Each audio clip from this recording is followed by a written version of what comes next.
ముందుగా మన రామ్నాథ్ గారు చెప్పండి, కేసీఆర్ చూసిన తర్వాత పవన్ కళ్యాణ్ జంజీవ రహస్యం కానీ చెబుతారు, కానీ కేసీఆర్ గారు మా వ్యాఖ్యలు మీరు గమనించే ఉంటారు. ఆయన చాలా గట్టిగా చెబుతున్నారు. ఎన్డీఏ రూపంలో చంద్రబాబు తెలంగాణకి మళ్ళీ వచ్చే అవకాశం ఉంది అని అంటున్నారు. పైగా ప్రజలకి నచ్చి రాలేదు కాంగ్రెసు, అలాగే ఇప్పుడు కాంగ్రెస్కి అధికారం అచ్చి రాలేదని కూడా అంటున్నారు. సంక్షిప్తంగా దాని మీద కూడా మీ అభిప్రాయం చెప్పండి. కొమ్మినేని గారు, మీకు శివశంకర్ గారికి నమస్కారం. కేసీఆర్ గారి నిన్న ప్రసంగం చూస్తే పార్టీ విస్తృత స్థాయి సమావేశంలో మళ్ళీ ఆయన ఒక విధంగా సెంటిమెంట్ ద్వారా మళ్ళీ పుంజుకోవడానికి ప్రయత్నం చేస్తున్నారా? కేసీఆర్ గారు చేసిన మొదటి పొరపాటు, చాలా రోజుల క్రితమే చేసిన పొరపాటు ఏంటంటే అసలు టీఆర్ఎస్ ను బీఆర్ఎస్ గా మార్చుకోవడం.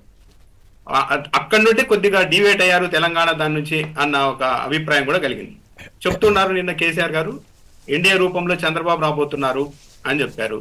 దాంతో పాటు గ్రాఫ్ పడిపోయింది కాంగ్రెస్ పార్టీది, ఎప్పుడు ఉప ఎన్నికలు ఇప్పుడు ఫిరాయించిన వాళ్ళ మీద వేటు పడుతుంది, ఎన్నికలు వచ్చినా మనం గ్యారంటీ గెలుస్తామని అంటున్నారు. అయితే కేసీఆర్ గారి వ్యాఖ్యలు కొద్ది వరకు నిజమే. అక్కడ తెలంగాణలో కాంగ్రెస్ పార్టీ పరిస్థితి అయితే అంత ఆశాజనకంగా ఉన్నట్టు కూడా కనిపించడం లేదు. పైగా ఈ ఫిరాయింపుదారుల మీద వేటుపడి ఎన్నికలు వస్తే తప్పనిసరిగా అది కాంగ్రెస్ పార్టీకి పెద్ద సవాల్ అవుతుంది.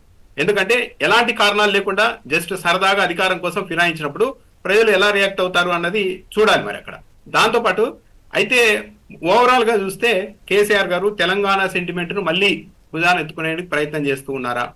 నదీ జలాల వివాదాన్ని ప్రస్తావించారు.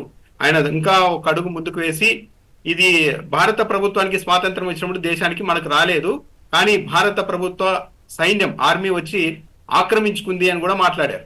20 నుంచి 30 వేల మంది చనిపోయారు. వాళ్ళలో కొంతమంది మాత్రమే రజాకారులు ఉన్నప్పటికీ మిగిలిన వాళ్ళు కమ్యూనిస్టులు, సామాన్యులు కూడా ఉన్నారు, గొప్ప గొప్ప వాళ్ళు కూడా మరణించారని కూడా మాట్లాడారు.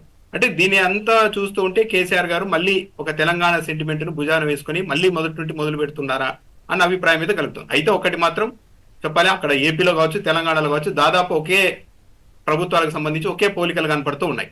అక్కడ ఇక్కడ కూడా ఒక విధంగా కేసీఆర్ ప్రభుత్వాన్ని 10 ఏళ్ళు ఉండేసరికి ఆ వ్యతిరేకతతో, సహజమైన వ్యతిరేకతతో ఓడిపోయి ఉండొచ్చు, కానీ అక్కడ ప్రజల్లో కూడా ఒక పునరాలోచన అయితే నడుస్తోంది.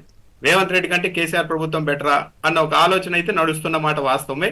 ఇంకా టైం ఉంది కాబట్టి రేవంత్ రెడ్డి తన ప్రభుత్వాన్ని ఇంకా ఎంత మెరుగుపరుచుకుంటారు, కేసీఆర్ ఎలా దూకుడుగా వెళ్తారు, ఒకవేళ ఈ మధ్యలో ఉప ఎన్నికలు వస్తే దాని ప్రభావం ఎలా ఉంటుంది అన్న దాన్ని బట్టి అయితే చూడాలి. ఓవరాల్ గా అయితే కేసీఆర్ గారు మళ్ళీ తెలంగాణ సెంటిమెంట్ ను భుజాన వేసుకునేందుకు ప్రయత్నిస్తున్నారా అన్న ఒక అభిప్రాయం అయితే కలుగుతోంది కేసీఆర్. అయితే ఇక్కడ చిన్న పాయింట్, చంద్రబాబు గారు నిజంగానే తెలంగాణలో ఎన్డీఏ రూపంలో అడుగు పెట్టాలనుకుంటే బీజేపీ వాళ్ళు సిద్ధపడతారా? ఇక్కడ సెంటిమెంటు, గొడవ, వాళ్ళు కూడా గతంలో తెలుగుదేశాన్ని మోసపూరిత పార్టీ అనో లేకపోతే వాళ్ళ ఇది సమైక్యవాద పార్టీగానో చూసి చాలా విమర్శలు చేసేవారు కదా.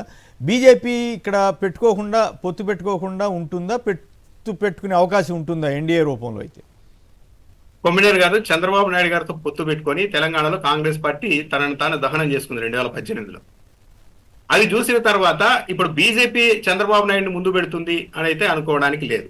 పైగా కేసీఆర్ గారు ఆ మాట అంటున్నారు అంటే చంద్రబాబు నాయుడిని చూపెడితే తెలంగాణ ప్రజలు హడలి పడతారు, మనకి అది ప్లస్ అవుతుంది అని మాట్లాడుతున్నారు. కాబట్టి బీజేపీ వాళ్ళు అంత అమాయకంగా చంద్రబాబు నాయుడు గారిని, తెలుగుదేశం పార్టీని ముందు పెట్టి అక్కడ వెళ్తారని అయితే నేనైతే అనుకోవడం లేదు.